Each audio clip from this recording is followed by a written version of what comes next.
Good morning, everybody, and thank you so much for waiting, and apologies for starting a couple of minutes late. We were just trying to sort out some technical challenges.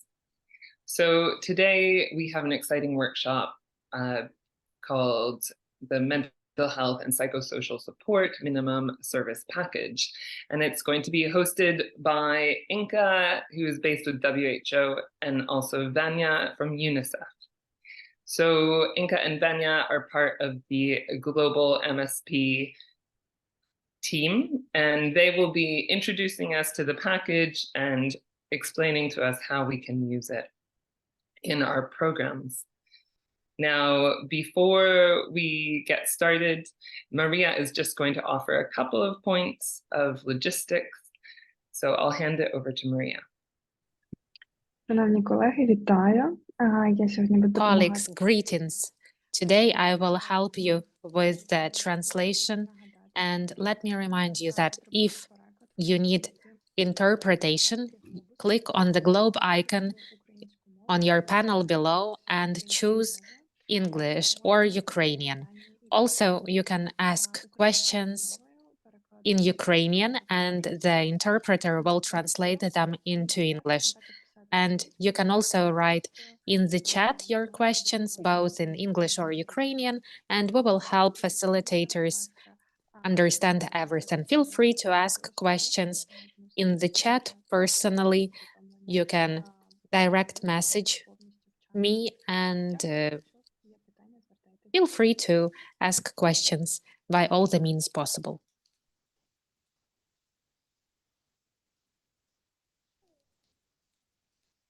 Thank you, Maria. Okay, why don't we hand it over to Inka and Vania? Great. Thank you so much, Heather, and wonderful to see so many people participating and great to connect with you. I'm Inka Weissbecker at WHO, and I have been co-leading this project on the MSP together with UNICEF in collaboration with UNFPA, UNHCR, and also the IAC reference group. And we're very happy today to talk more about the MSP and take you through some of the ways in which you can use the MSP. So I will get started. On the first slide, I actually want to ask you a question, which is how many of you are already familiar with the MHPSS MSP? If you're familiar, please raise your hand, and you can do that by clicking the button that says reactions, and then there's a raise hand button. It would be interesting just to see how many of you are already familiar with the MSP. I see one hand, two. So while I'm talking, maybe as you figure out to raise your hand, that would be very good to see. If we can go to the next slide. This is about what is the MHPSS minimum service package. And it's really an intersectoral package, really cutting across sectors. So health, child protection, education, AOR such as GBV, and child protection, mine action, and also other sectors that we traditionally don't think about when we think about MHPSS, like WASH, shelter, livelihoods. And the MSP really is a package of high priority activities. So activities that address immediate and critical needs of emergency affected populations in MHPSS. And the MSP is based on and consistent with existing guidelines, which I'm sure you're already familiar with, such as the 2007 IAC MHPSS guidelines and other guidance from different sectors, such as FEAR standards, child protection minimum standards, GBV minimum standards, INEE minimum standards, among others. So the MSP really draws on these guidelines and also on expert consensus and available evidence to determine what these minimum activities should be. I see 4 raised hands. I think we had 5 or 6. So maybe this tells me not so many people are familiar with the MSP. So this will be a good good introduction. The ISC, we now call it ISC, Minimum Service Package, because it was published by the ISC Reference Group just last year in December, and was really revised after field testing, actually, with input from a wide range of actors, different clusters, AORs, and coordination groups. So the MSP is really a resource for MHPSS coordinators, program planners, donors, and technical advisors with diverse backgrounds to help them with really improving the MHPSS response and programming. On the next slide, I will mention a bit about the background of the MSP. So how has it come about? Why do we need this MSP? So the package was developed in the context of growing interest in MHPSS. And we've also seen over the years a big increase in MHPSS being integrated in different areas of work, such as child protection, education, GBV, health, and so on. And we also have seen a lot of donor interest and political will, donors wanting to fund MHPSS, but often not knowing what is MHPSS exactly. Donors often have to cover many different technical areas and may not have expertise in MHPSS. So we also wanted to make it easier for donors to use this and see what should be the priority activities, what should we fund, what do these activities really mean. And also we have seen that over the years, there has been actually a growth of MHPSS activities, but also a lot of variation in how these activities were understood by education actors, by protection actors, by health actors. So we've really developed also the MSP to come up with a common language and a common framework that actors from different sectors can use to collaborate, coordinate, and to communicate better. And so the MSP idea really evolved from these discussions. Yes, so now we can go to the next slide, and Vania will take you through what is actually included in the MSP and what it looks like. Yeah, so let's look at what is included in the MSP and exactly at what we are talking about. So the MSP is composed by 4 sections. And each section that I will introduce you to now focuses on different types of activities, and you will see that you will have activities that are focused on interagency collaboration and work, and there are activities about designing effective programs, and there are also programmatic MHPSS activities. So looking at section 1 on the MSP, this section is focused on interagency coordination and assessment. So here you will find activities to ensure effective interagency and intersectoral coordination and assessment. And these activities are particularly relevant to MHPSS technical working groups and other coordination groups that contribute to the MHPSS response. Let's look now at section 2, and we call this the essential components of all MHPSS programs, because these are activities that are essential to the quality of all MHPSS programs. And here we're talking about M&E, monitoring and evaluation. We're talking about staff care, about staff competencies, so things that will determine the effectiveness and quality of your programs. And these are activities that should be implemented by all organizations engaging in any type of MHPSS activities. Then section 3 is the main body of the MSP, and here you will find the MHPSS program activities. And these are activities that address the mental health and psychosocial support needs of the affected populations. And finally, section 4. Here you have 2 program activities and considerations for specific settings. And by specific settings, I mean infectious disease outbreaks and persons deprived of their liberty. So if you're working in an infectious disease outbreak, or if you are working with persons deprived of their liberty, this section will also apply to you, and you would be implementing it in addition to section 3. Now, I know this is a bit general, but we will be looking into this in a bit more detail. Now, Here we see the activities in the MSP within their respective sections. It's a lot of information. You don't need to read it all. You will have plenty of time to go through the website or to the PDF. This is just a general introduction. Let me take you through it. So in section 1, focus again, as we mentioned, on interagency coordination and interagency assessment. We have activities 1.1 and 1.2. This is on the left side of the, on the left-hand side of the slide.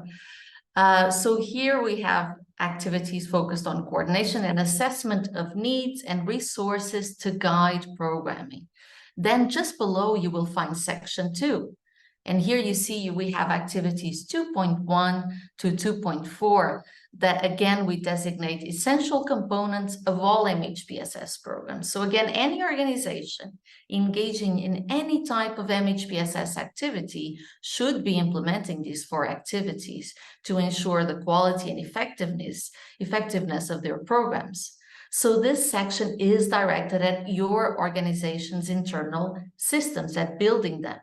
So activity 2.1 will provide guidance on program planning, on program design, and also guidance on your organization's role in coordination. Activity 2.2 will speak about the development of M&E systems. Activity 2.3 provides guidance on caring for staff and volunteers providing MHPSS activities. And finally, Activity 2.4 will look into how your organization can support the MHPSS competencies of staff and volunteers. And then we arrive at the main body of the MSP, section 3 on the right-hand side of the slide, which includes 14 program activities, 14 MHPSS program activities. And here we have activities from disseminating key messages, supporting community-led activities, all the way to focus support, such as providing psychological interventions and caring for people in psychiatric hospitals and other institutions.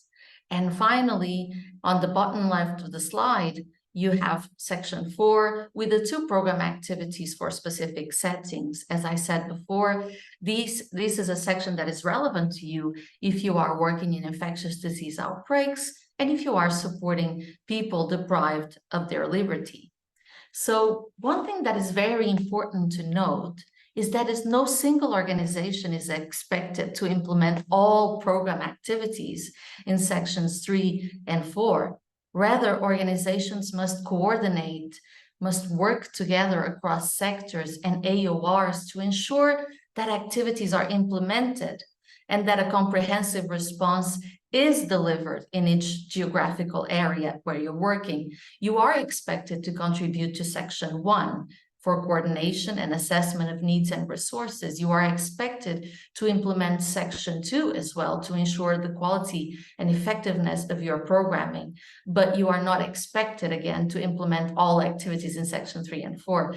It is your role to coordinate with other organizations to determine who is best placed to do what. Now let's see what an activity looks like in the MSP, bearing in mind that across the 4 sections, they all have the same structure.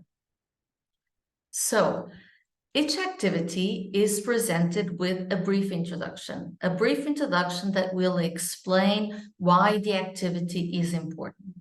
So here you have an example of activity 3.6. This activity is provide group activities for children's mental health and psychosocial well-being. So here in the introduction, you have a rationale behind why you should provide group activities for children. Then each activity will also give you a checklist of actions. And this is absolutely crucial. These are the concrete steps that you need to take into account when you are planning and implementing an activity. For example, for providing group activities for children, it tells you that you first need to make sure that the program content is appropriate to the affected community. That as a second step, you need to adapt the training curricula and IEC materials for the selected activities.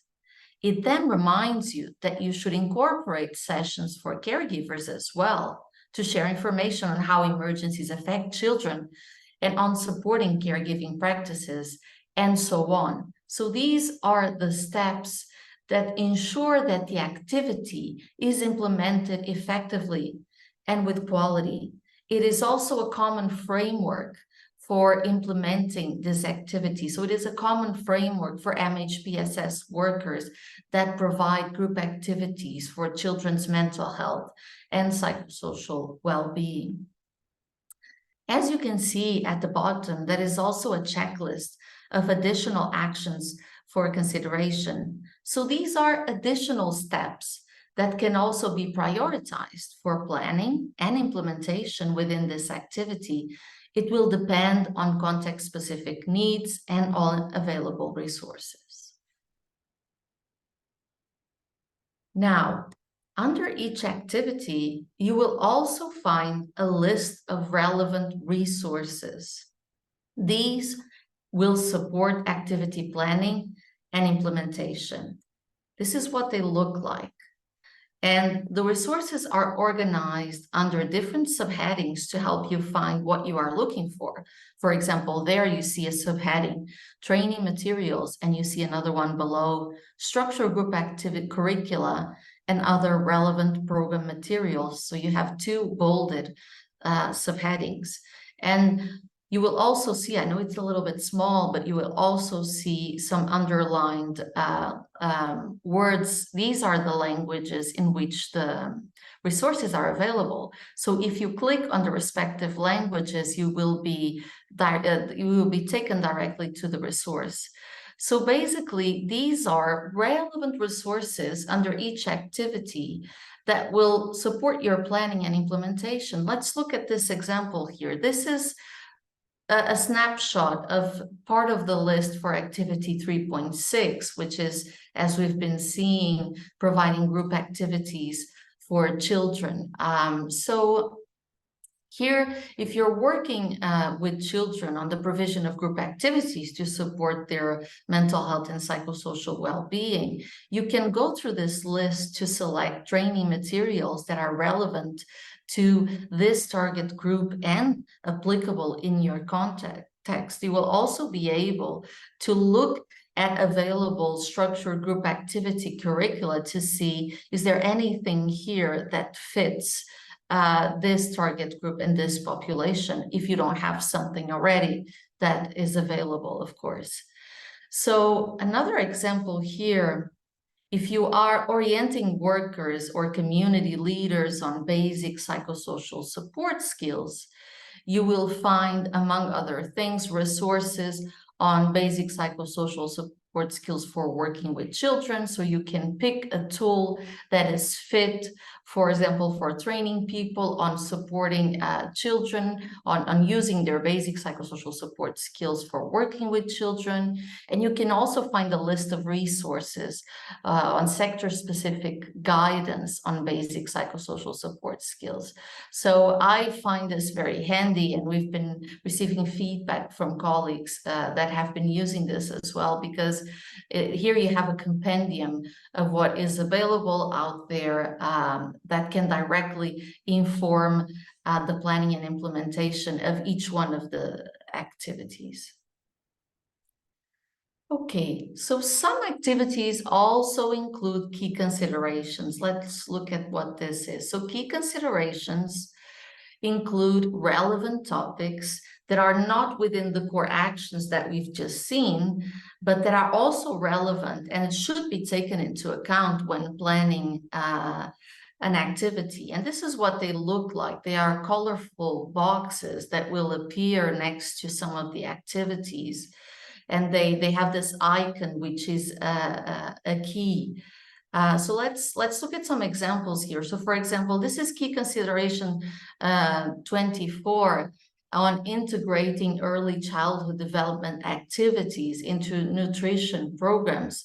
So this is under activity 3.5 in the MSP. And basically what it means is that actors supporting young children, which will be and their caregivers, which will be implementing this activity, should take into account this information here.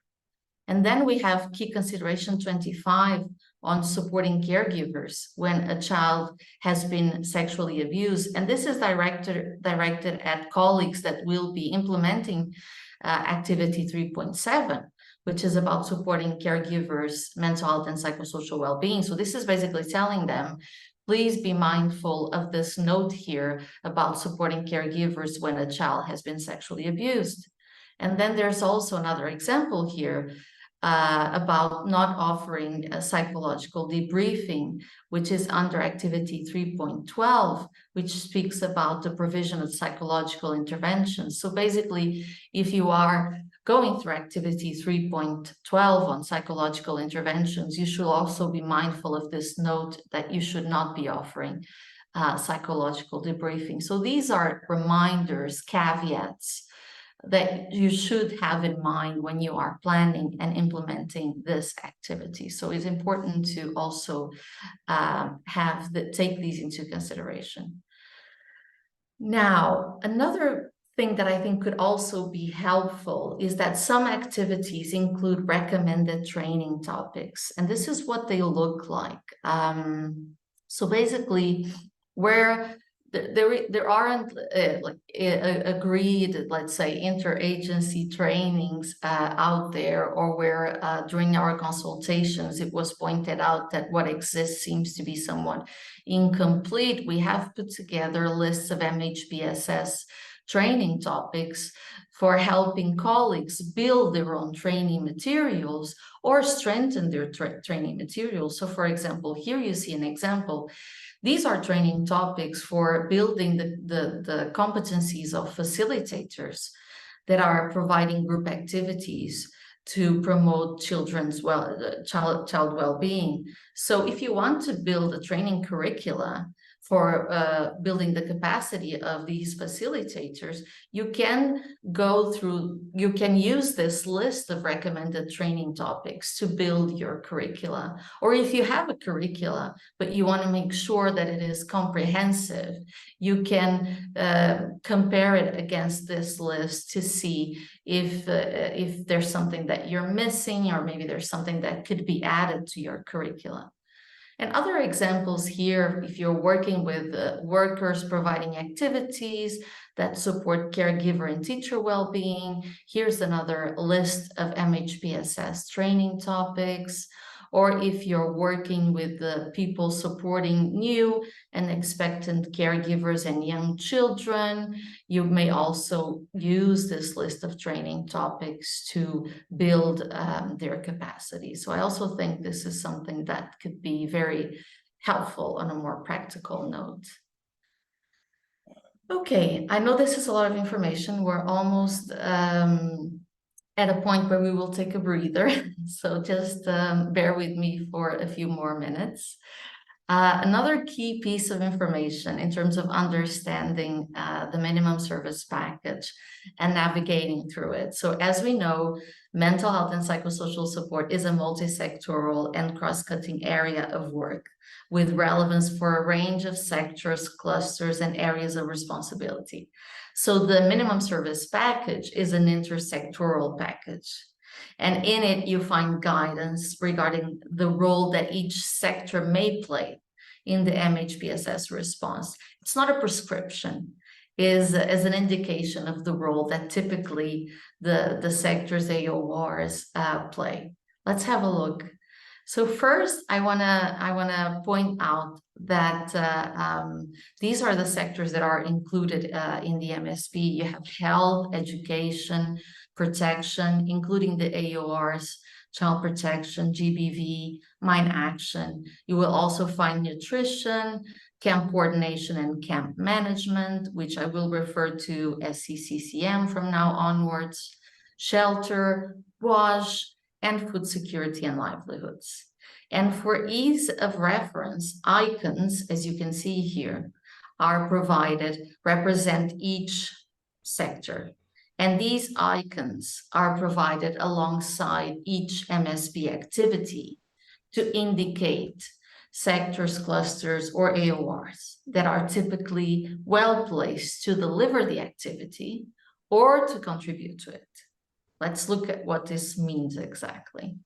So we have two sets of icons. We have colorful icons, and these show on the left side of the activities, and they indicate which sectors or AORs are well placed to implement the activity. And then you have on the right side the dark blue icons, and this represents the sectors AORs that are well placed to support the implementation of the activity. What does this mean? Let's look again at this activity. This is activity 3.6, provide group activities for children's mental health and psychosocial well-being. So here you see we have education and child protection. The red is for education and the green is for child protection. This means, the red icons, the colorful icons indicate again that these sectors are in principle well placed to implement this activity. So this means that education and or child protection will in principle implement this activity. And here we have shelter, CCCM, and WASH. And this means that shelter, CCCM, and WASH are typically well placed to contribute to the activity. So child protection and or education actors will in principle provide group activities for children. Shelter and or CCCM actors might facilitate this by providing the space to the activity. Also, shelter, CCCM, and WASH may contribute to this activity by notifying the community about when these activities are happening and where they are happening. So here you see that child protection and education, the colorful white icons, are the ones that in principle will lead by implementing. The dark blue icons represent the sectors that will contribute, will facilitate the implementation. In this case, they can provide the space or they can notify the community, telling them when this will happen, where it will happen. So, and now I would like to invite you to do a very brief exercise. I would like to invite you to look at this activity, protect and care for people in psychiatric hospitals and other institutions. Here you have three colorful icons: health, child protection, and child protection. And you have the dark blue icons: nutrition, WASH, food security and livelihoods, and GBV. I would like you to think for a little bit, what could be the role of the different icons here? What could be the role of health, protection, and child protection in activity 3.14? Will they be contributing to the activity? Will they be implementing? What could be the role of nutrition, WASH, food security and livelihoods, and GBV? Will they be implementing or contributing? If they're contributing, would be interesting to hear an example as well. How can they contribute to this activity?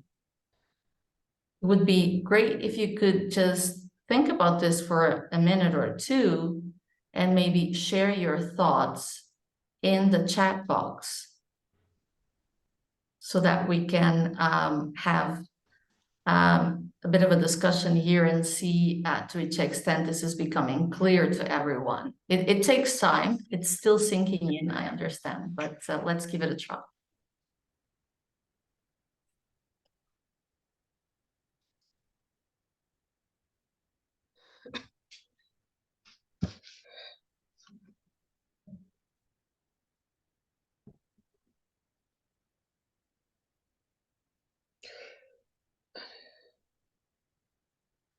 I'll just repeat the question. Which sectors are well placed to implement? Which sectors are well placed to contribute to the activity? and how can they contribute to the activity?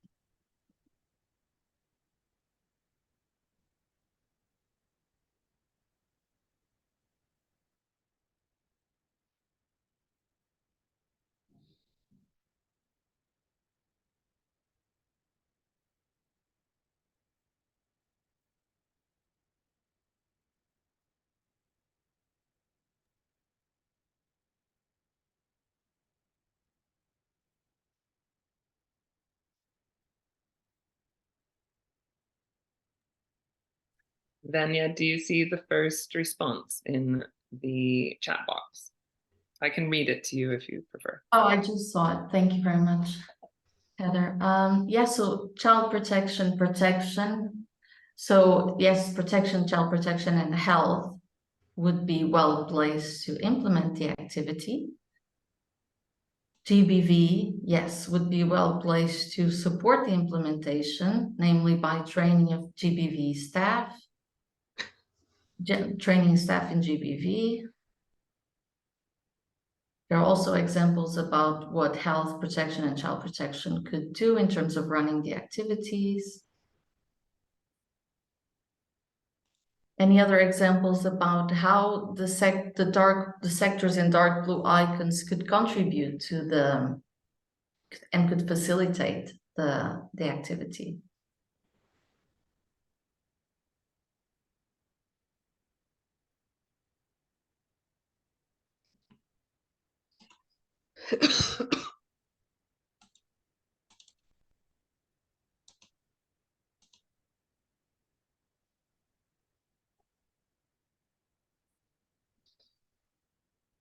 Okay, so I will thank you for the colleagues that shared their thoughts. So yes, health protection, child protection would implement in principle.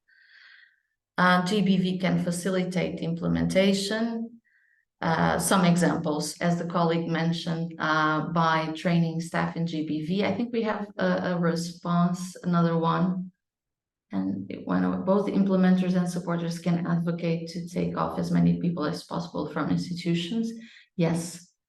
As well, WASH, child nutrition, food security, provide level 1 ISC leaflets referring to mental health facilities. Yes, okay, that's also something that they could do. And then we have Maria that has provided. Yeah, it's me. Just a reminder that participants can write down their ideas in Ukrainian and I will translate. Yes, I'm very happy to see that this categorization in terms of dark blue icons for facilitating, contributing to the activity, and colorful icons for implementing seems to be clear. So I hope we're on the right tracks, and the examples are also very fitting. So as I was saying, GBV in terms of training staff, they can also ensure links and referral pathways, nutrition, WASH, and food security and livelihoods. You've provided good examples, and also very simply in terms of ensuring that the basic physical needs of people in institutions are met. And I think something else popped up, WASH when it comes to appropriate waste as well, waste disposal. Okay, fantastic. Thank you so much. And here I just want to show you, before we're almost about to wrap up with this section, I just wanted to show you again. Yes? Hey, Vanya, sorry, I was raising my hand. Can I just say quickly something? Sorry. Yeah. Just about this past activity in hospitals. Yeah, I just want to add that, you know, in humanitarian crises, as you may know, psychiatric hospitals are often really at risk, which also I think, you know, happened in Ukraine. Last year, we were actually working with WHO as one of our first actions was actually to reach out to psychiatric hospitals and other institutions and look at the needs there. Often in crises and conflict, these are places where staff may be displaced, may leave, psychiatric hospitals may be taken over by armed forces, and often their very basic needs are not met. We had instances also in Ukraine where water was not functioning, food was not there, electricity was cut off. So people who are in these institutions are very, very much at risk, very, very vulnerable. And just to say that, you know, as WHO, we actually do not even recommend to have psychiatric hospitals and institutions. We want to actually deinstitutionalize and provide care at the community level.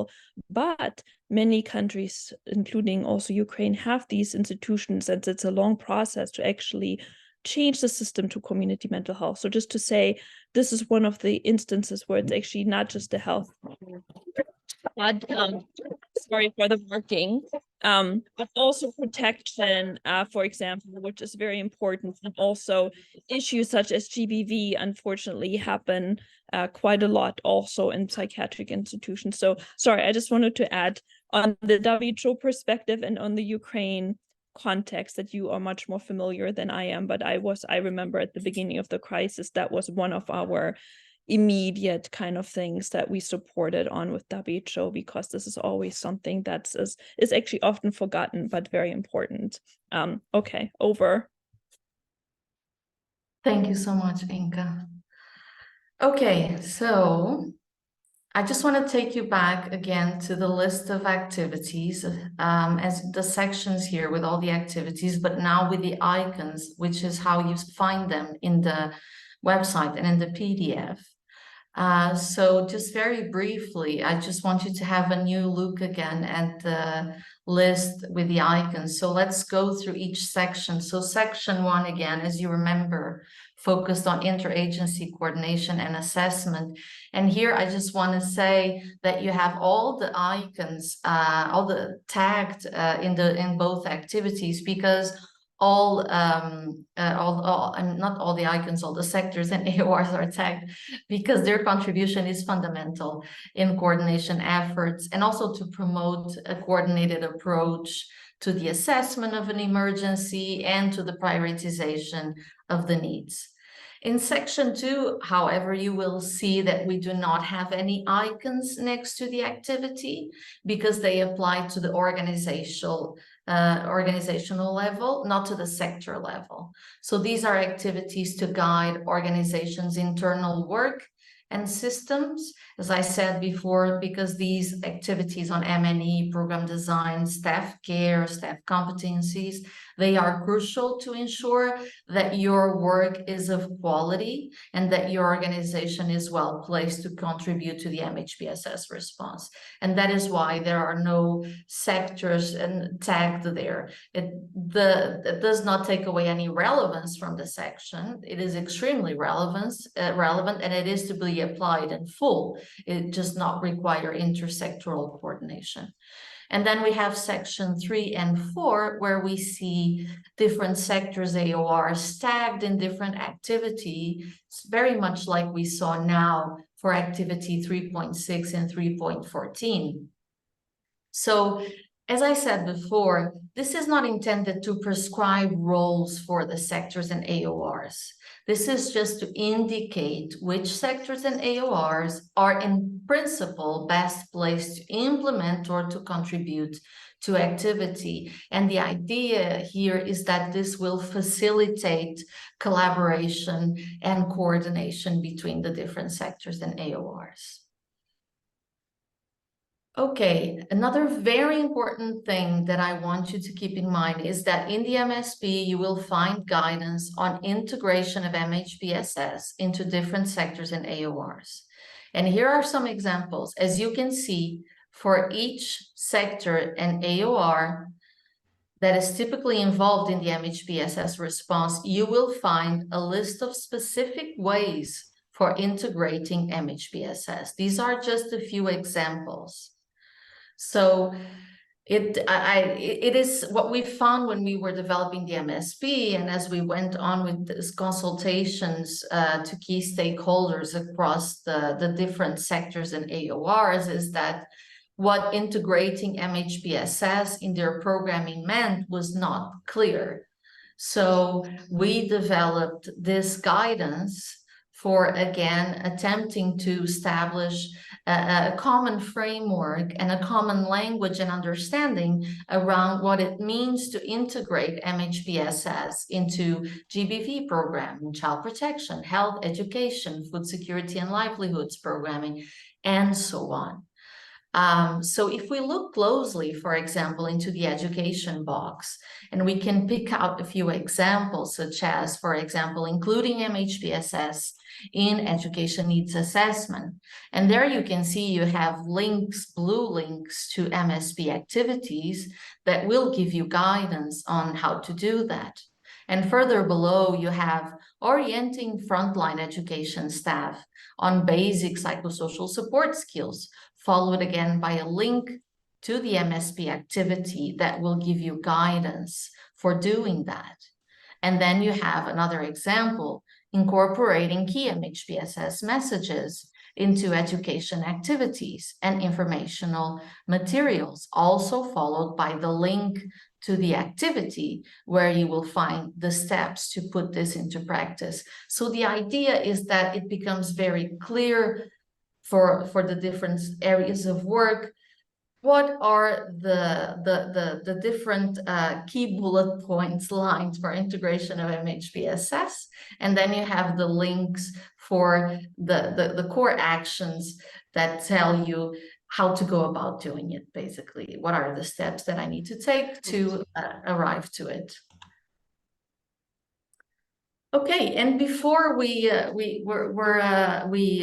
stop for questions or comments, it would just be really interesting if you could share an example to illustrate how MHPSS has been integrated in your area of work. Just a brief example. And I know that when we talk about MHPSS, we often focus on health and protection, and that is fine. Those are typically the areas of work that lead on MHPSS, but there are other sectors and AORs that also play important roles, as we have just seen. So it would be great to also hear from them. I would like to invite one or two colleagues to unmute and briefly share an example. I would also encourage colleagues to type on the chat some examples of integration of MHPSS in their sector or AOR programming. So over to you, colleagues. And I see here someone wrote psychological consulting. I don't know exactly, I don't know if the colleague could clarify which area of work this refers to.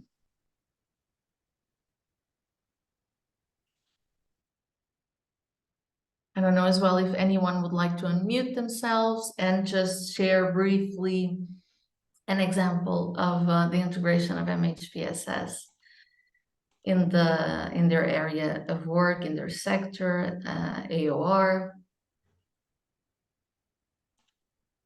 or just type on the chat. Maybe you could write your sector, AOR, and then add the example of how MHPSS has been integrated into that area of work.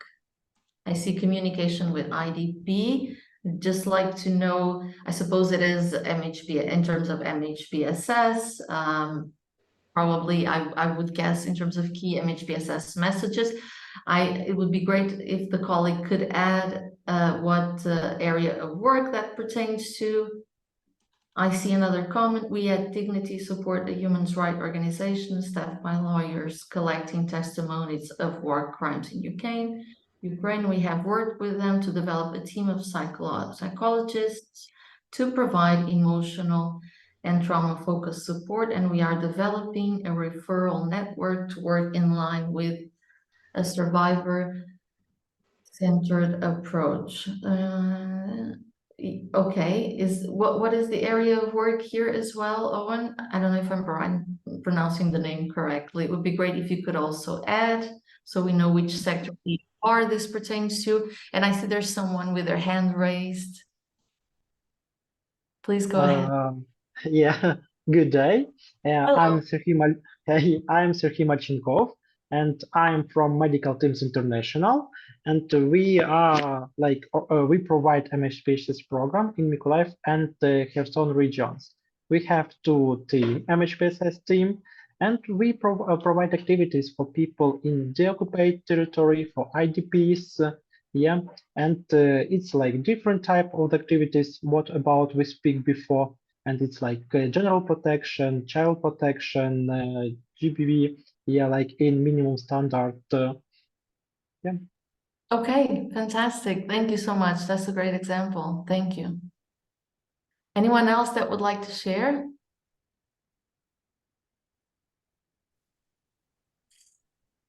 I see capacity building on MHPSS programs, review and assessments, monitoring, awareness raising. Yes, fantastic.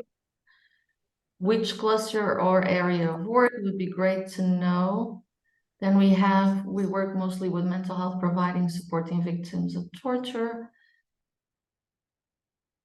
And I see someone has their hand raised. Yes, please go ahead, colleague. Вітаю, колеги. Леся Шевчук. Hello, colleagues. Lesia Shevchuk, HIAS Ukraine. I would like to share a few words about what it was like in our organization. HIAS started working in Ukraine more than a year ago.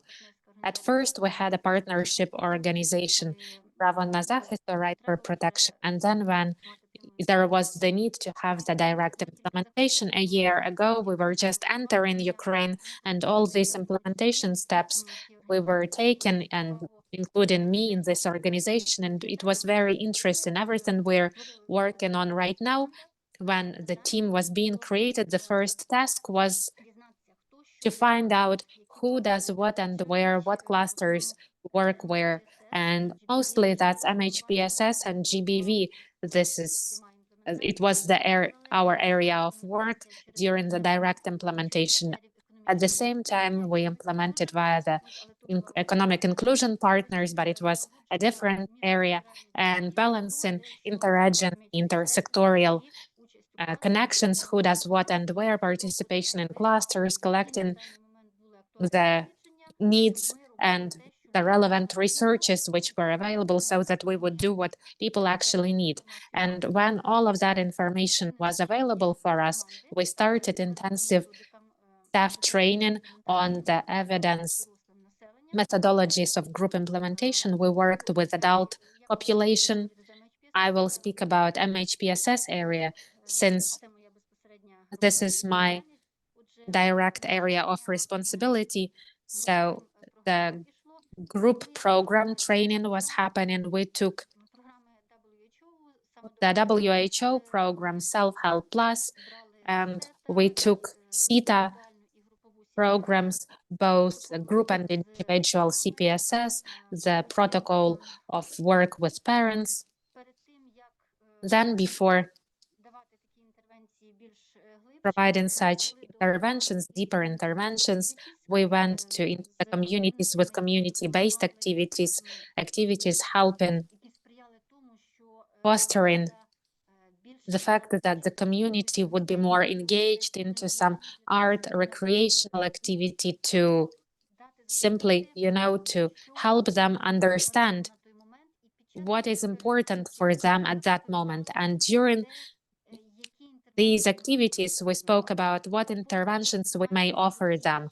Together with the specialist who was drawing and painting, we had a specialist from MHPSS area who at any given possibility was saying what we can offer to relieve stress, to implement the self-help skills. And this community-based approach, the approach based on the activities in the community, in the area of art and recreation, was very helpful because we started from it.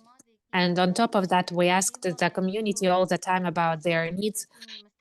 Also, in terms of recreational art activity, we were doing something that the community requested us to do. So the referral system worked very well because there were cases we were not working with. And of course, in Ukraine, referral is not as relevant as maybe in African or Asian countries because we have quite balanced communication. But nevertheless, we needed very often to refer people to for them to get more specialized aid and support. And the whole process was balanced, and other organizations referred to us, we referred to them. So that's what was happening.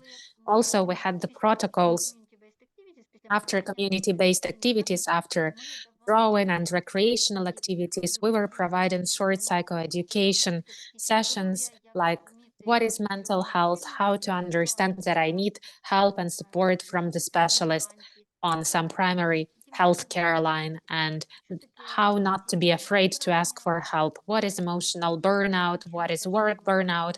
And how you can help yourself. So, and the protocol for right now it is being developed, psychoeducational protocol for the families of military men and veterans, where it also goes about the basis of understanding your mental health.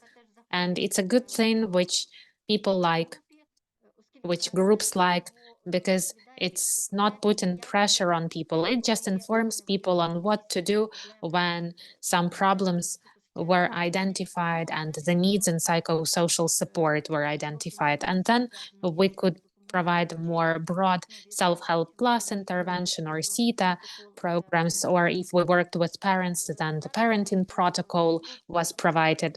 And right now we're developing the program for women, which combines MHPSS area and GBV for women who were even victims of GBV, gender-based violence, or there is the risk or hazard or prevention, how to prevent that. And this way we're planning to create the support group for these women who will continue communicating with each other after this group activity. Thank you so much, Alicia. The way. Thank you so much. That was fantastic. A number of very comprehensive examples about the integration of MHPSS, mainly in GBV and in protection, mainly GBV and child protection, if I correctly understand. So thank you so much. That was great. I also see that Julia from IMC provided an example of the integration in health, and Enrico from Health Code, an example of integration in education. It's great to see this. I see that Julia, you would also like to share an example. Please go ahead and unmute yourself.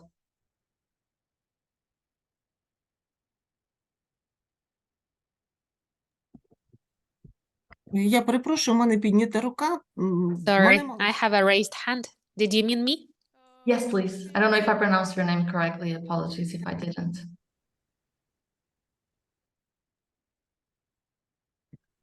Ну, если про то, что писали, то это Well, я. if about what was written, then it's me. But I can give you the floor since I've written everything in the chat.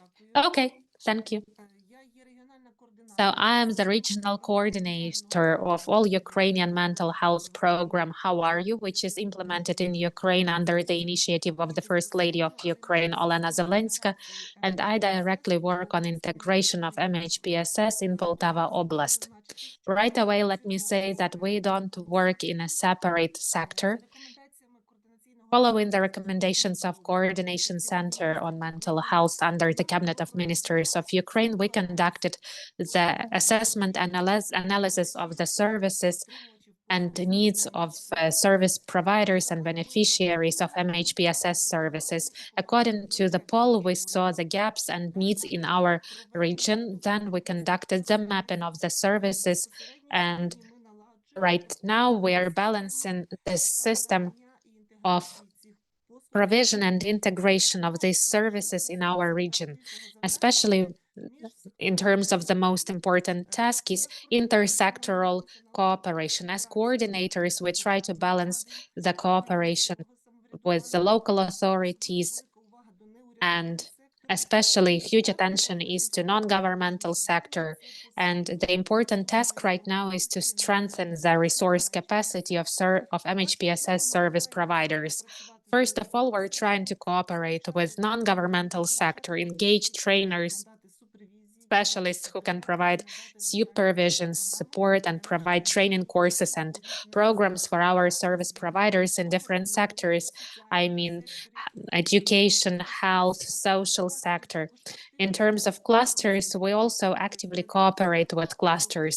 Apart from that, we work on very important informational work, starting from preschool children and all the other target groups. We're trying to convey this information to them. We're trying to reduce and overcome stigma. And right now we're conducting a research on how much stigma is felt in our region, and we actively support communication program within all Ukrainian mental health program, How Are You?, which is the main information source for people of different categories and target groups. Briefly, over. Thank you so much for that overview. Thank you for emphasizing, as we've been trying to do as well, the importance of intersectoral work. MHPSS is not circumscribed to a specific sector. It only works if it is embedded in different sectors. It is a multi-sectoral response, and that's also what we're trying to get across. And that's why it is so important that the different sectors understand how they can contribute to the MHPSS response. And thank you also, Yulia, for emphasizing how your work has been trying to inform the capacity building MHPSS wise of workers in education, in health, and in social services. That's fantastic. Thank you so much, colleagues. That's incredibly interesting to know how you have been working so strongly in integrating MHPSS across the different sectors and AORs. Our next step in this workshop. Sorry, can I add something? Yes, my name is Valentina Tkachuk, and I'm from Madeira. And I have one more example. I think it will be very good to know. It's not a direct MHPSS implementation, but we do in 2023 alternative housing solution project with case management approach.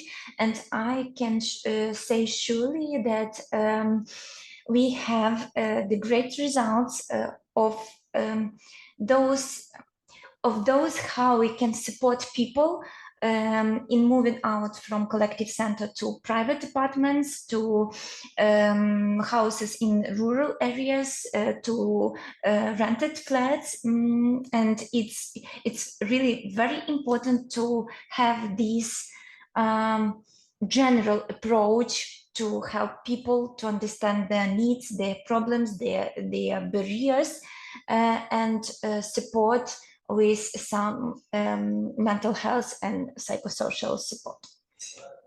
Thanks.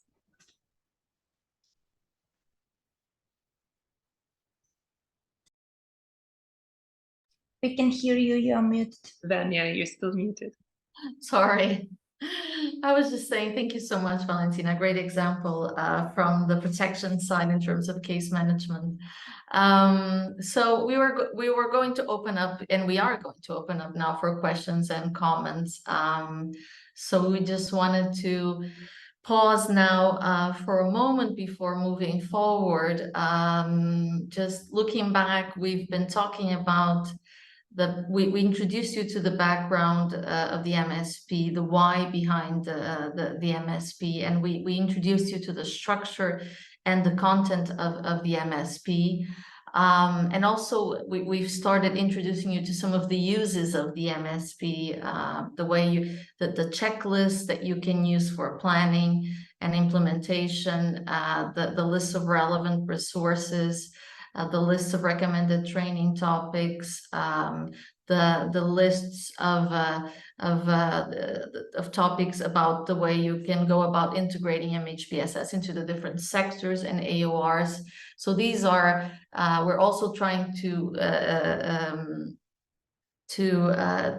introduce slowly the different ways in which you can use the MSP that we will try to consolidate at the end of the training. So it would be good to take stock of all that and to stop and see if you have any questions or comments so far. So over to you, colleagues. Looking forward to hearing your thoughts.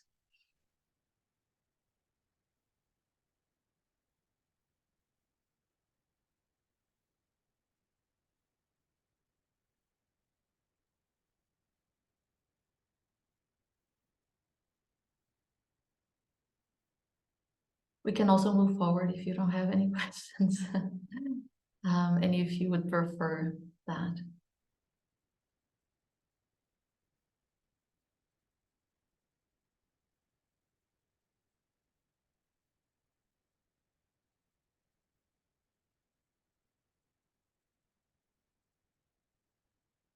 I think I will take your silence as a yes. We should move forward. Okay.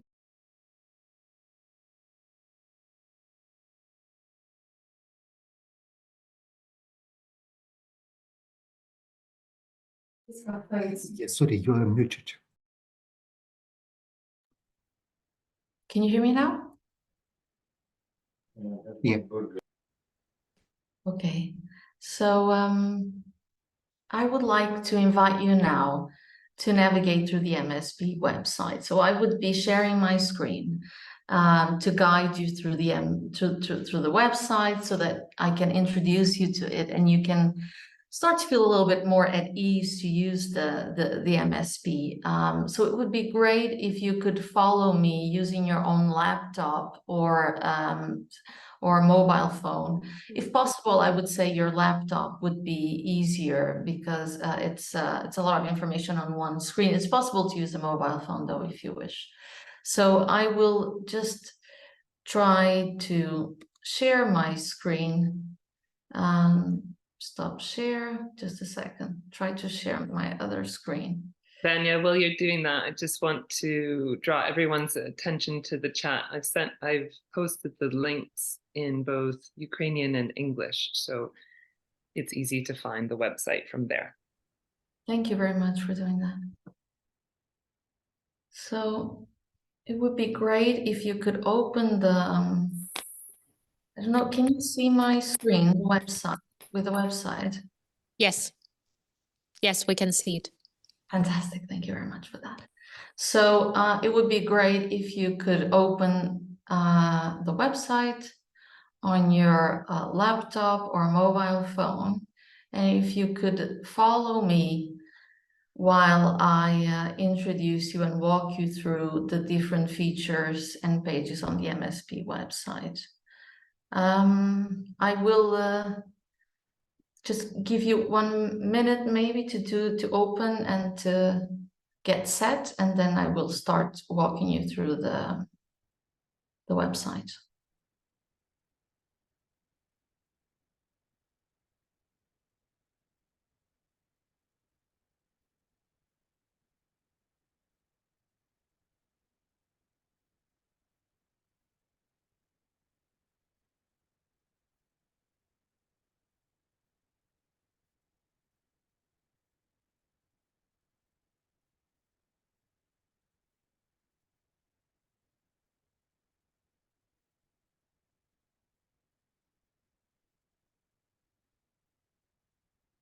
Okay, let me know if someone else needs help getting there. So this is the home page of the website. And if you scroll down, you will find some pieces of information that provide an overview of the MSP. I think the main feature here is this video, or if you click here, you will be shown a 3-minute video. This is a short illustrated introduction to the MSP. So this is a video that can come in handy if you would like to be reminded about the background behind the MSP, about sectors and AORs that are included, and about how it works overall. And it's also something good to use if you want to introduce the MSP to your organization, to other colleagues, in a cluster meeting, etc. So that can be helpful. And then the main pages for you would be here, the MSP guide. And before we move ahead, let me just say, you also have, this is also available in Ukrainian. If you go here to the top right-hand side, you will see that this is available in Ukrainian. However, because my Ukrainian speaking skills or listening or reading are not in place at all, my apologies. I will have to show you the website in English. So again, going back to the website in English, here you have the MHPSS MSP guide, which is basically an introduction to the MSP. This is an important page because it explains, it provides you a lot of important information on why it is important to respond to MHPSS needs, what is the MSP, why it is needed, how can it be used, who should implement the MSP, and here you have the list of all the sectors and AORs included in the MSP. And here you have as well some of the ways in which, general ways here in which the different sectors can contribute to MHPSS. For example, by responding in a way that promotes dignity and agency of the affected populations. And here, how can MHPSS be integrated into programming across different sectors and areas of work? This is the examples that I was just showing you before on the slide, where you have different boxes that list how, specifically how MHPSS can be integrated, for example, in health, in education, in protection, child protection, GBV, and so on. If you continue scrolling down, and in these boxes, you find links, for example, here, activity 3.2, that take you directly to the activity that can guide you in implementing that topic. And here you have guidance on how the MHPSS, the MSP structure, the sections that I presented to you. Below, you have general principles and considerations that you should inform your programming. So human rights and equity, inclusion, participation, do no harm, accountability, gender-related considerations, etc. And you have also a few key considerations that you should take into account when you are planning and implementing programming.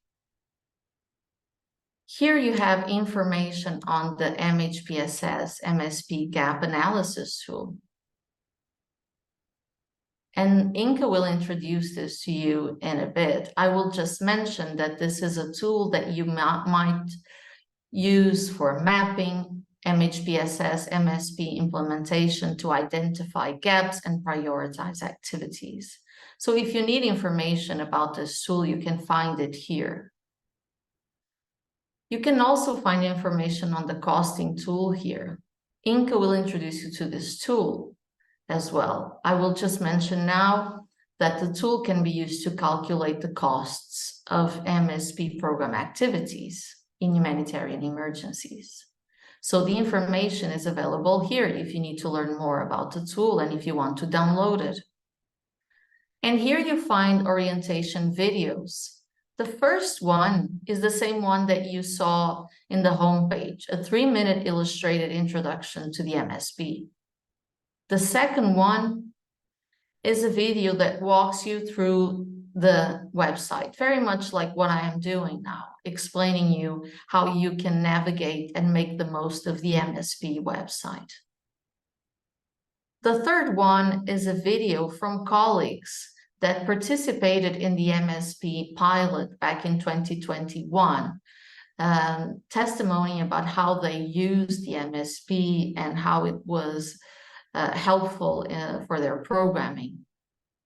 And the fourth video is an orientation along the lines of this one, a little bit more brief, that you can use if you need a refresh, or again, if you would like to introduce the MSP to colleagues in your organization or in cluster meetings.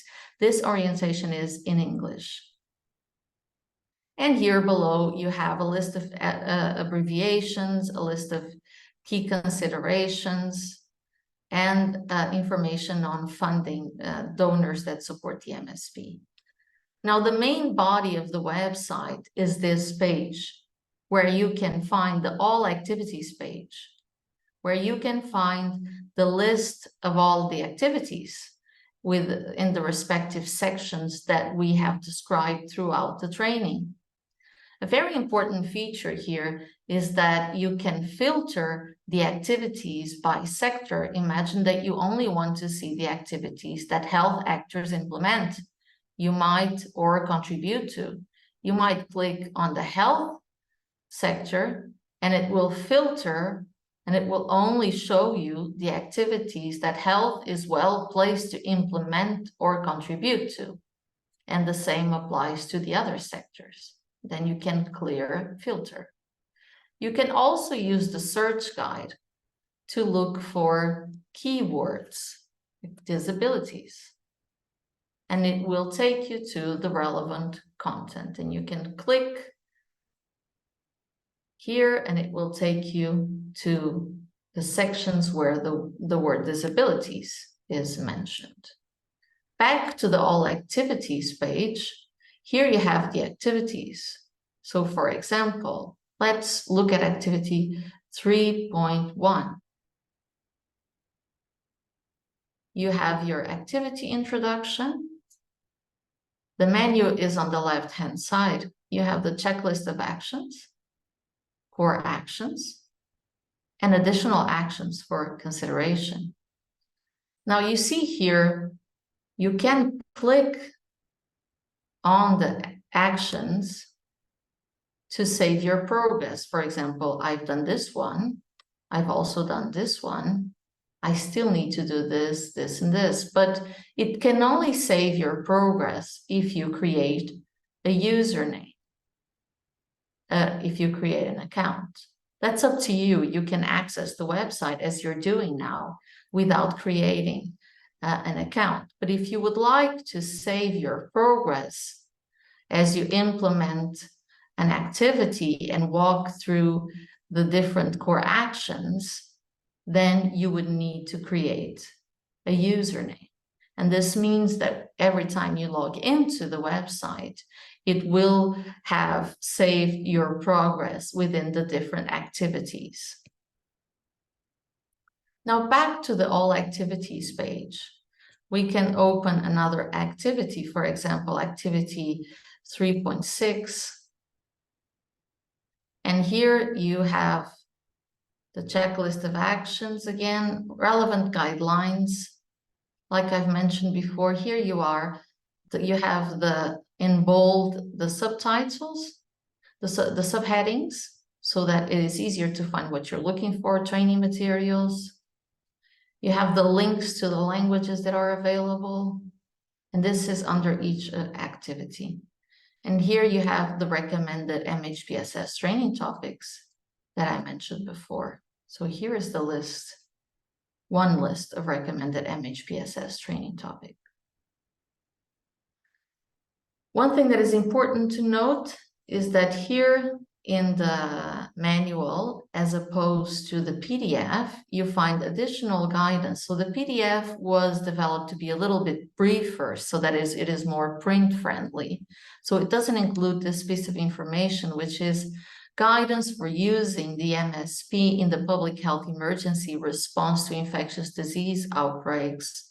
So in addition to activity 4.1 here, that I mentioned before, that speaks about infectious disease outbreaks, specifically about the clinical management, integrate MHPSS considerations and support into clinical management for infectious diseases.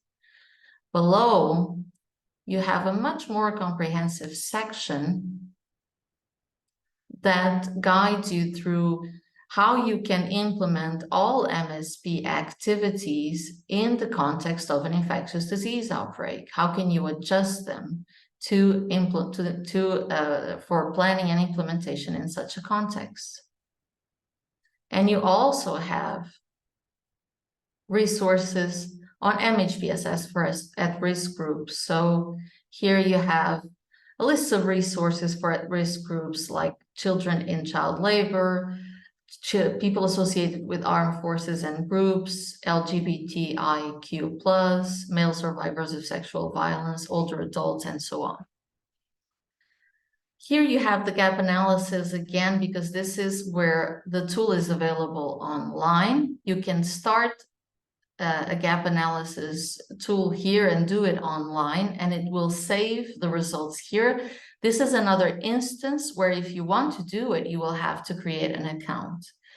Inka will talk a little bit about this as well. You have the downloads page where you can find the PDF for download, a general flyer that is also useful for introducing the MSP to others, a guide for using the MSP step by step, the help desk flyer, the MSP and the MHPSS intervention pyramid, how they relate to one another, the 4 Ws in the MSP mapping, and other supportive documents. And finally, you have a page with information about the MSP help desk. Please don't forget that if you go to the right-hand corner on the top, you can select Ukrainian, and you can use the website in Ukrainian. The help desk page isn't yet translated, but the bulk of the content that you will need for planning, implementation, coordination is available in Ukrainian.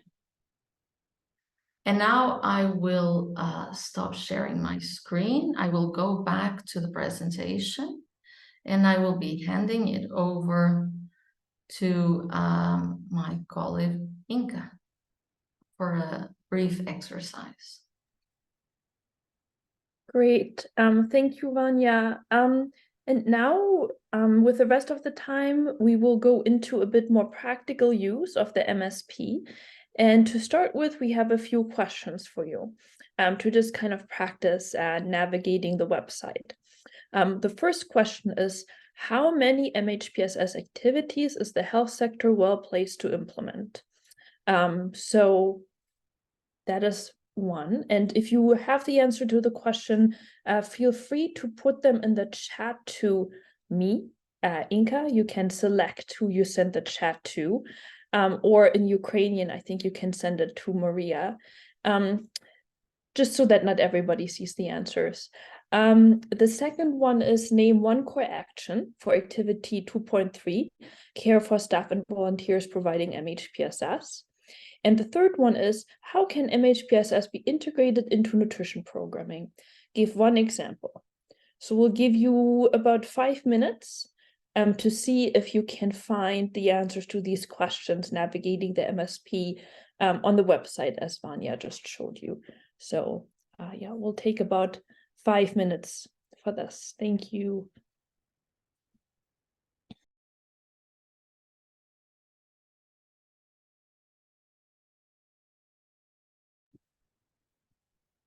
Yeah, Vanya, I guess we have a question in the chat regarding some versions, French version. Could you please support? Yes, so the French, we're still working on the French version. It hasn't been published yet. We're still translation, because I have an administrator account. It shows on my account because I can have access to it because I'm working on it, but it's not public yet. So other users are not able to see it yet. We expect to publish it within the coming month or so.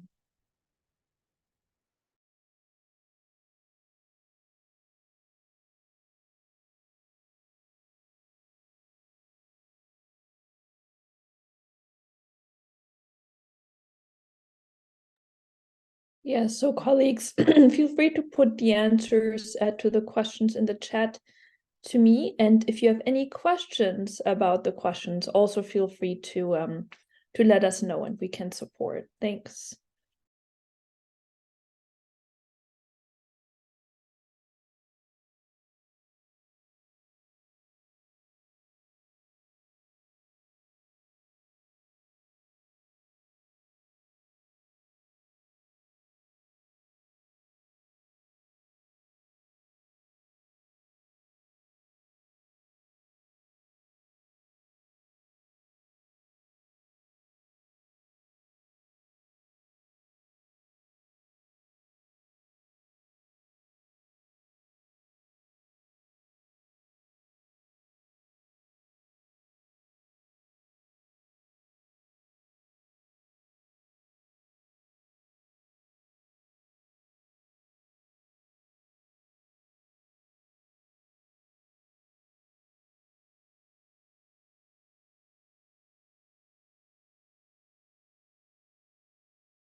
We'll take another 1 or 2 minutes. Even if you just answer one of the questions, that's good too.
Okay.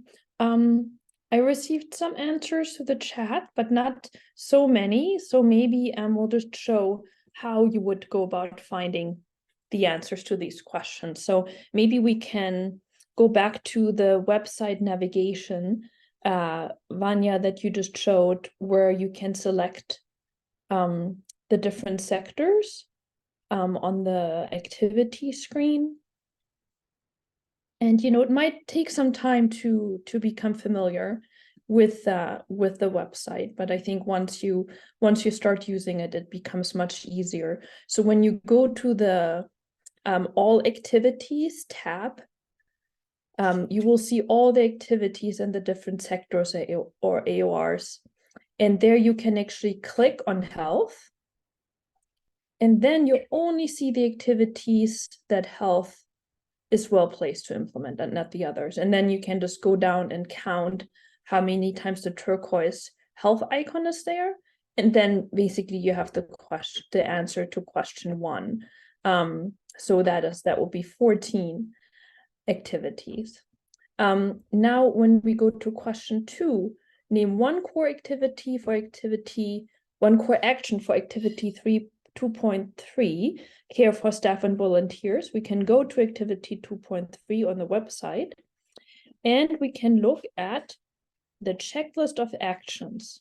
So these are all the actions that we have to take if we care for staff and volunteers. And there you see those.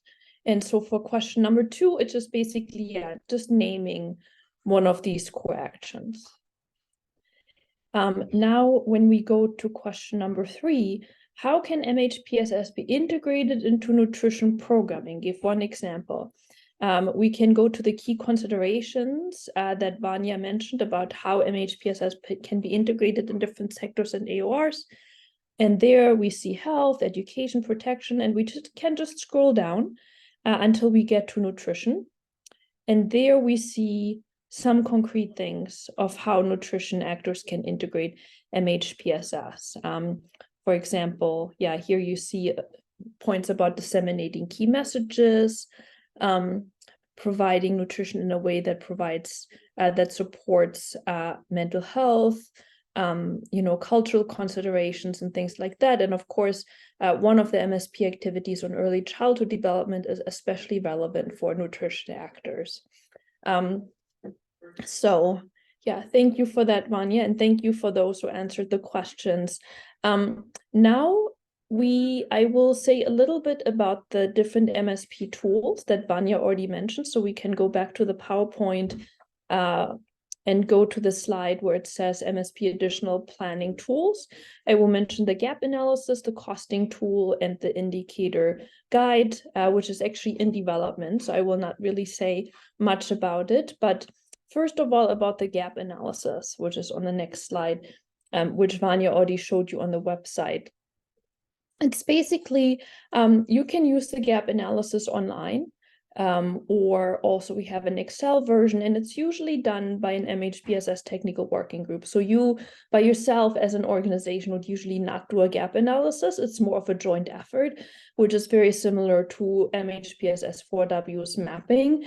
And we are actually currently updating the MHPSS assessment guide with the mapping to actually only have one mapping version that includes the 4Ws and the MSP. So that's good to note, but at the moment, these are still somewhat separate tools. So the gap analysis basically lets technical working groups go through the MSP activities and look at which ones are actually being implemented in this response and which are not being implemented. And so this really helps to see if there are key gaps in the response, and to also see where different sectors, AORs, are contributing. And so this gap analysis can also give you an idea of changes over time. Maybe this month there are a lot of gaps of activities nobody's implementing in the MSP, and maybe in a year there are much less gaps, hopefully. So this can also be used over time, but it can also help to it can also be used to help different actors communicate. For example, if you map 4 organizations who are all disseminating key messages, you could arrange a meeting with the organizations and say, which messages are you using? Where are you disseminating them? How can we coordinate? Can we develop joint messages? Or if you have 3 organizations visiting psychiatric hospitals, there are ways to coordinate. Or if you have 10 organizations providing psychological interventions like PM+, it's also good to coordinate, to maybe share materials, to share experiences with this. So it's really a way to show gaps, but also a way to increase collaboration and communication about different activities. And we can go to the next slide, which basically kind of outlines the different goals. So as I mentioned, we can determine gaps, identify priorities. Of course, all the MSP activities are by definition priority activities, but sometimes it might be easier to do one first and then the other, depending on funding availability and other things. To understand barriers and challenges, why are some activities not happening? Can we advocate for them? And also to coordinate, as I mentioned, with those implementing the same activity. And just to also say that we are very happy to support with gap analyses. We have supported many technical working groups in conducting gap analyses, and we're happy to, on standby for any support needed on it. Now going to the next slide. This is about the costing tool. So the MSP has a costing tool which is available in Excel, and it can be used to estimate how much all these MSP activities as part of the humanitarian response cost. So you can go to the Excel file, you could pick a country, Ukraine is in there on the list. You can choose the number of affected people that you want to include. And these are the most important things. You could also check how many health facilities you're including, how many community spaces and things like that. And then it will automatically calculate how much implementation of the whole MSP may actually cost. You can also look at it per activity. For example, how much does MHPSS coordination cost? How much does mental health PHC integration cost, covering so many people? So that can be quite useful when you're planning programs and you want to have an idea of the budget, but also to advocate to donors or to feed into humanitarian response plans as well, to see where the costs are for MHPSS. We also have, in addition to that, just a simple PDF version of budget items that are needed for each activity. So if you're writing a proposal and you want to have some idea, well, for this activity, how many staff do I need? What kinds of staff do I need? What materials? You can take a look at that, and that will give you some estimates as well. Now we can go to the next slide. And now we have a little bit of time again for questions and comments. Any other questions so far? I think the exercise with the 3 questions was still a little bit difficult for people. I didn't get, I did not get 101 correct responses on it for sure. So I think, you know, it really means that it takes some time to get familiar with the MSP website. And actually, we've had it in Ukrainian also from the start, given that Ukraine was one of our pilot countries for the MSP.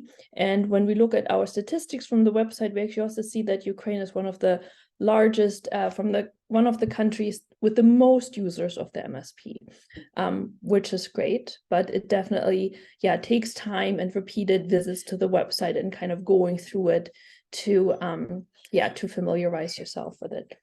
Any questions so far before we go into the last exercise?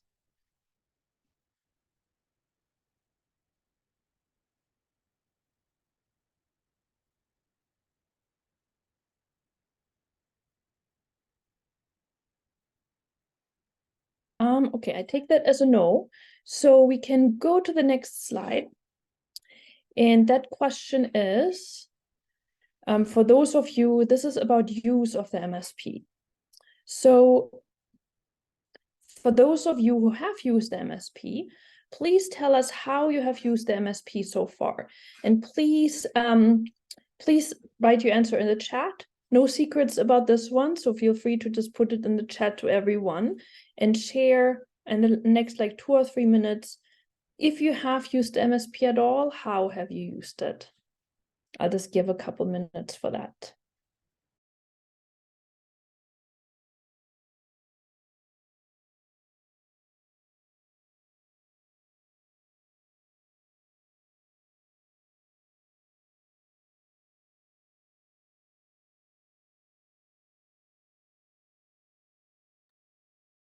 And we've had, I think, some hands at the beginning of people who said they were familiar with it. So it would be good to know if you've used it just to read it.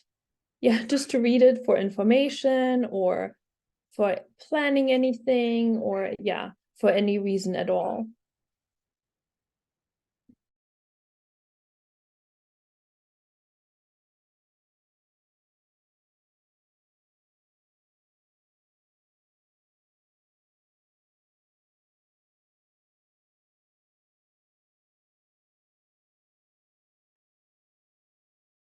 Heather, I don't know if you have the results of the pre-survey handy. I think the colleagues had also mentioned different ways in which they had used the MSP. Or am I wrong? I just can't seem to access it without my screen that I'm sharing going down. Maria, do you have that handy? The results of the survey, the registration. Yes, I have. Do I need to share it right now? There was just an answer there where we could see the different ways in which the colleagues had used the MSV. Yeah, I see here online a lot of people actually didn't use it so far. So actually this is good because this means that hopefully this webinar will encourage you to use the MSP and find it helpful.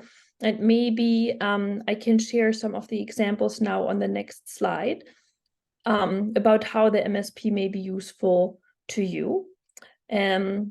So for example, for coordination and collaboration, MHPSS technical working groups can use the MSP to see where gaps are in the humanitarian response. The MSP can be used for advocacy. We have a lot of donors who are actually endorsing the MSP and are behind the MSP. ECHO, for example, is even changing their health policy guidelines to include the MSP and instruct their staff to use the MSP. So if they are using it when reading your proposal, it may be helpful to use it when you're writing your proposal, because then everybody is on one page and speaks the same language.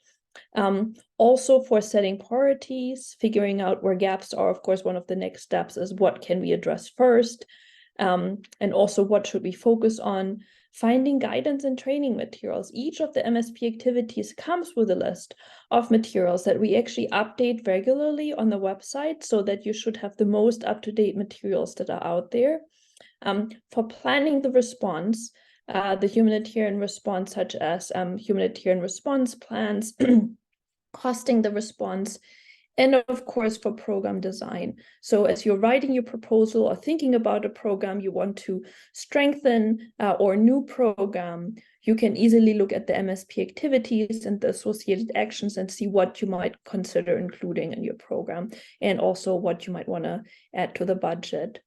Yeah, so now we can go to the next slide, and we have another activity for you.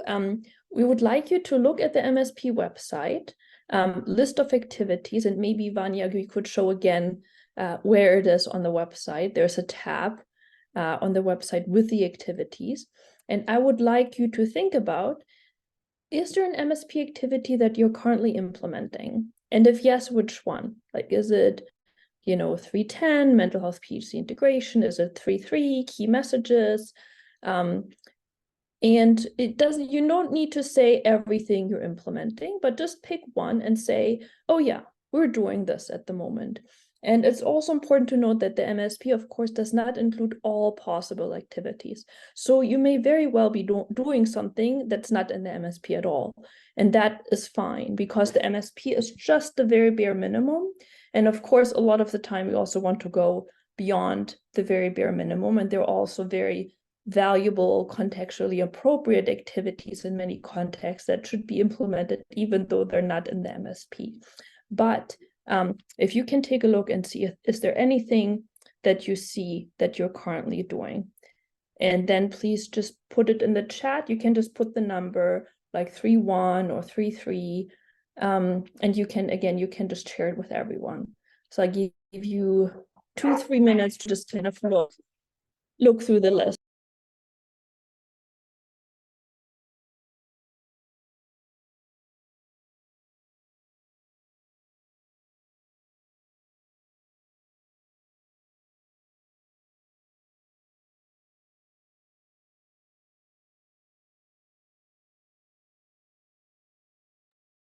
Доброго дня. Ми проводимо, наприклад, Hello, we conduct 3.6 and 3.7.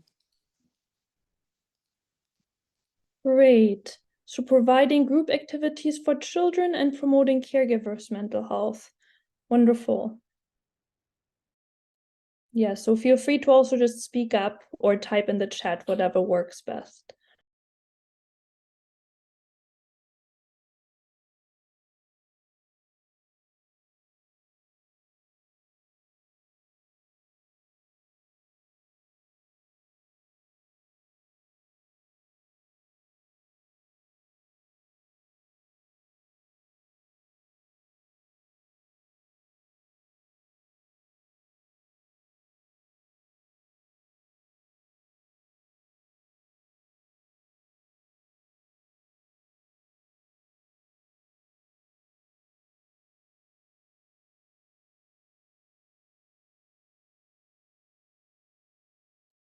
Great.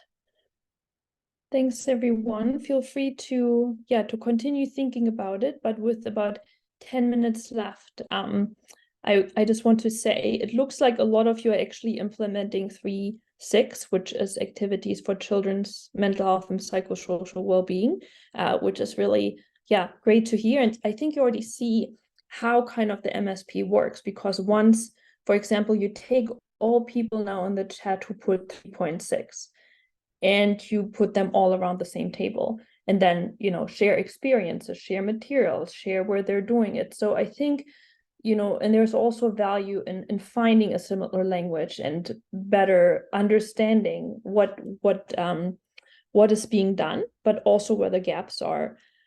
Oh yeah, here I see quite a few. For example, I have not seen anybody doing 3.14 so far, support to people in psychiatric hospitals and institutions. So this is another thing, once you ask people to share their activity numbers, you can see, oh, there is something that nobody's doing. Is really nobody doing it? Do we need to advocate for it? Is maybe somebody doing it, but not at the meeting? So this is how, it can actually be a useful tool. Yeah, I see again 3.6, a lot of 3.6s. 3.8, 3.10, that's really great. Yeah, 3.10 is mental health integration and general healthcare. I know that's a big activity in Ukraine, which is being really scaled up in a really good way. Great. Now, I want you to just take one step further. We can go to the next slide and think about the activity you just put in the chat. And go to that activity, click on it on the website, and read the actions that are under the activity. Vania, maybe you could show again how to navigate there just to make sure people know where to go. So you go to the same place, which is where we had the list of activities. And once you see that list, you pick your activity, for example, 3.8, you click on it, just like on the screen, you click on it, and then you go to checklist of actions, which is the second item on the menu. And there you see a list of core actions. So what I want you to do is to read through the core actions and think about, are you taking these core actions in your activity? Are there any actions that you think maybe are missing or that you want to strengthen, that you want to do more of? Yeah, so, and if so, it would be great if you could share it in the chat, or if you're doing it, if you're doing all of these core actions, that would also be good to know, to say, yes, I'm doing 3.6 and we're doing the core actions, great. Or I'm doing 3.6, but we want to strengthen supervision. So that's kind of the idea behind it. So I'll give another maybe 3 minutes or so, and feel free to share your reflections in the chat, like we want to strengthen supervision, we want to strengthen, here I think it says translation, developing things, adaptation, training facilitators, like, oh, we want to put more emphasis on training facilitators, or we need to train more facilitators. So it's about some areas for improvement or strengthening. So I'll let you do that for 2 minutes or 3 minutes now, and share any reflections on it in the chat.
Okay, we have one response so far. I believe we developed more or less all the activities listed in the checklist, even if sometimes very different order and modalities. Yes, indeed. I mean, it is challenging to develop activities and actions that should happen in every single emergency in the world, which of course every country and context is so different. So we try to be fairly general, for example, provide supervision, but of course, if we think about the order, the order is roughly the way you would usually go about it chronologically, but it's by no means prescriptive in terms of, oh, you have to do, with the first items on the checklist first, and then the next, and then the next. It's not meant that way, because you can also be flexible in some instances, and indeed contextual modifications are important. And there's actually also a key consideration in the MSP about the context and how contextual modifications and adaptations are always important. Is there anybody else who wants to share on the chat or verbally about their activities?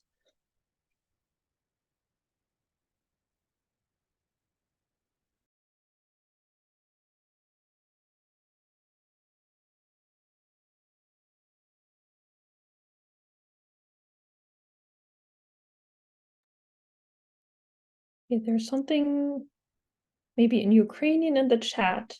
Maria, could you translate? Sure, let me open the chat 1 moment.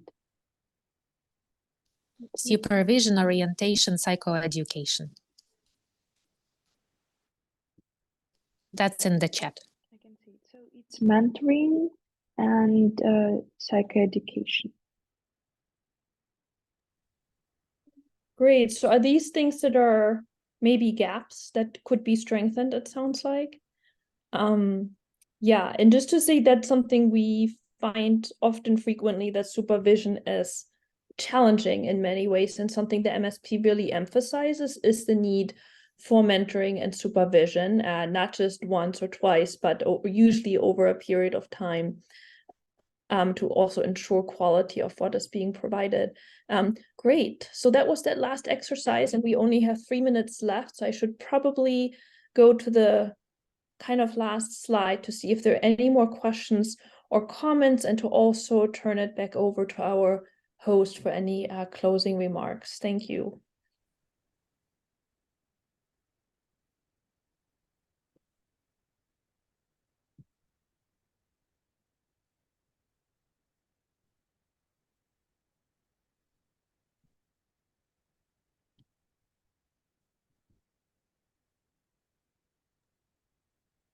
Inka, I have a question if nobody else does.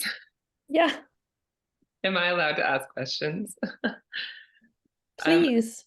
How would you say the MSP compares to the IASC guidelines in MHPSS in emergency settings? And I just think, I guess I'm just curious, when do you use one over the other, or some guidance on what the differences and similarities?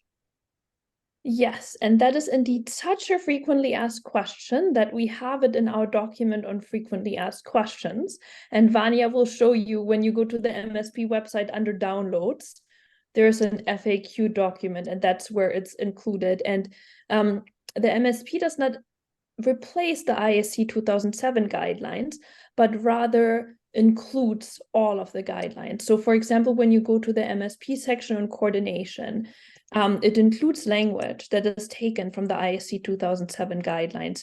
It also includes under resources a link to the coordination chapter in the IASC 2007 guidelines. So wherever relevant in all the activities, we always refer to the IASC 2007 guidelines for more information.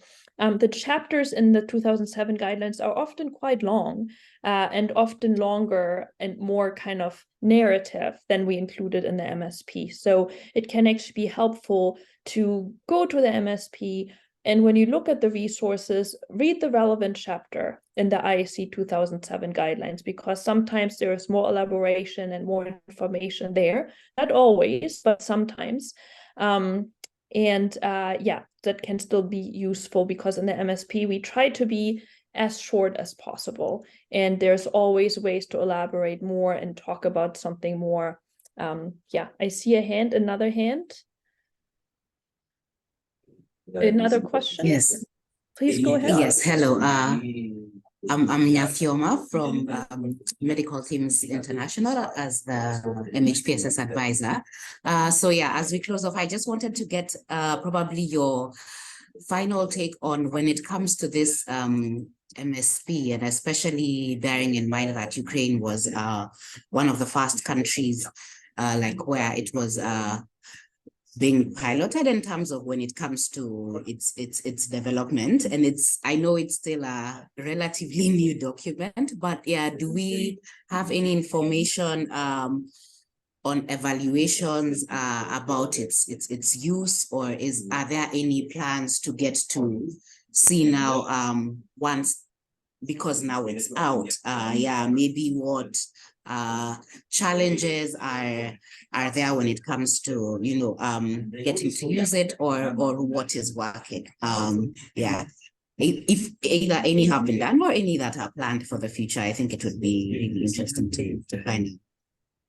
Yes, that is a great question. And we actually often get also requests for case studies or lessons learned. And we have a case study from the MSP piloting and lessons learned that I think is also on the same downloads page. It might be further down if somebody can scroll down on the web page. There's a exactly field demonstration and lessons learned report, and that includes information about Ukraine. However, we also currently have an ECHO-funded project where we're providing support to many more countries, including Ethiopia, Iran, Myanmar, Syria. So we are still collecting case studies and lessons learned, which also kind of helps us figure out what else is needed beyond the MSP and develop some associated products and handouts and things like that that fill gaps that were identified. Yeah. And I don't know if there's another question in the chat. I see there's something. Oh, okay. This is the feedback survey. Yeah, we may have covered all questions.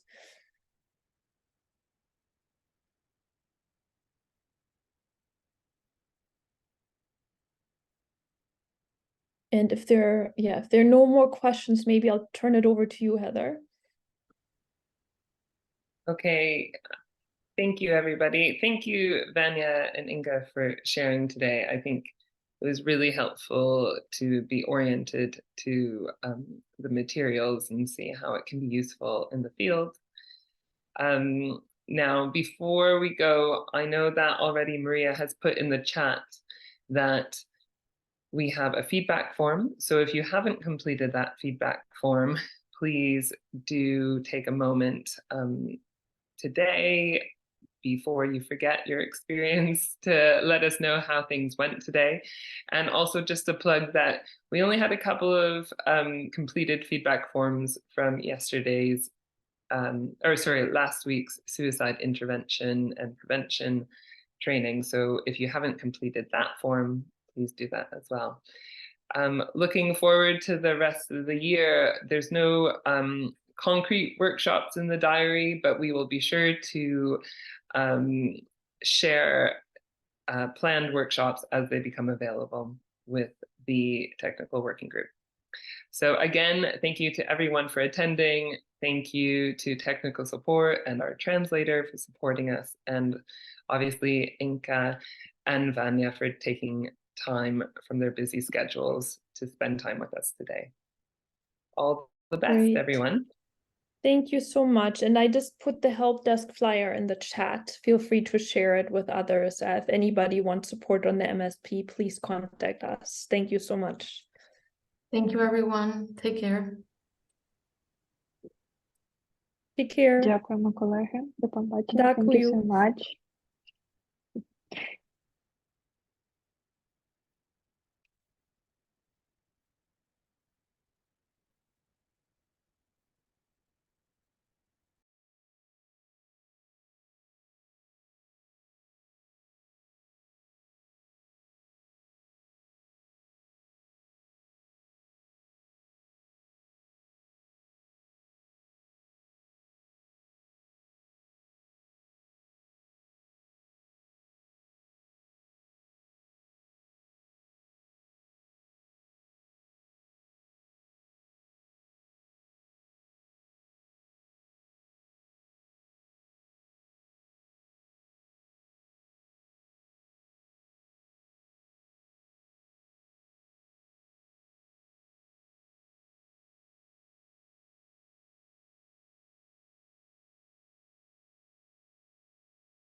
Heather, thank you so much.